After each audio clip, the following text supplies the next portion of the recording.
Zoren Legaspi, ibinunyag na muntik nang magkaroon ng relasyon sa ibang aktor si Carmina. Bago tayo magpatuloy, paki-like ang video na ito bilang suporta sa aking channel.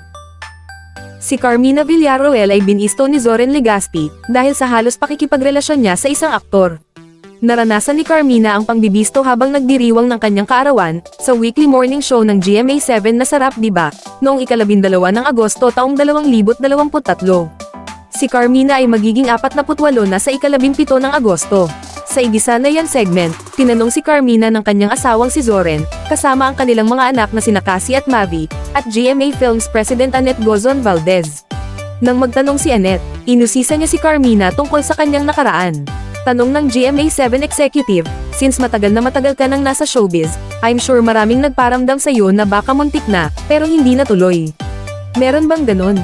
Pwede mong ibulong lang sa akin. Mabilis na sagot ni Carmina, wala. Agad naman itong kinontra ni Zoren, meron, taga-ibang channel. Makikita sa mukha ni Cassie ang pagkagulat.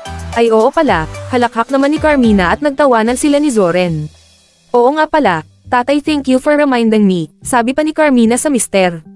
Oo nga no, oo, pagkumpirma ni Carmina na meron ng aktor na muntik na niyang makatuluyan. Ganyan sila ka-close, alam ni Zoren lahat, biro ni Annette patungkol kina Carmina at Zoren. Sinabi ni Carmina kay Annette ang tungkol sa aktor na balak niyang makasama, pero hindi niya sinabi kung sino ito. Bakit nasira ang relasyon niya sa nabanggit na bida? Tanong ni Annette kay Carmina. Sagot ng aktres, siguro that time mas mahal ko ang sarili ko at mas inisip ko sarili ko.